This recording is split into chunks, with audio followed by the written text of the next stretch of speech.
Hi అండి. ఎప్పుడు ఆ మ్యాంగో షేక్, ఓరియో షేక్, ఆ షేక్, ఈ షేక్ అనే ట్రై చేస్తున్నారా? కొంచెం హెల్తీగా కూడా ట్రై చేద్దాం రండి.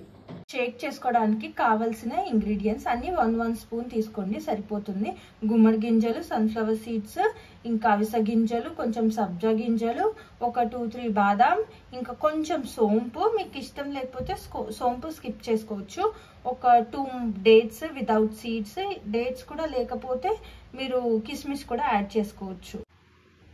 ఇవన్నీ ఒక బాక్స్లో వేసుకొని కొంచెం వాష్ చేసుకొని నానబెట్టేసుకోండి. ఒక 2-3 అవర్స్ నానబెట్టుకోండి, సరిపోతుంది. ముందుగా నానబెట్టుకున్నాం కదండి, ఈ డ్రై ఫ్రూట్స్ ఇవన్నీ ఇందులో వేసేసుకోవాలి. మంచిగా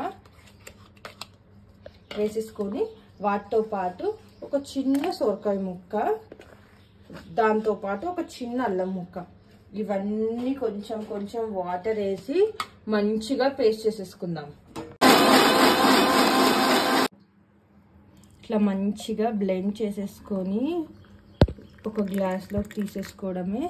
దీంట్లో కొంచెం లెమన్ స్క్వీజ్ చేసుకోవాలి. టంటడాయ్, జ్యూస్ రెడీ. మీరు దీంట్లో హనీ వేసుకొని కూడా ఎంజాయ్ చేయొచ్చు. నాకు హనీ లేకుండానే ఇష్టం.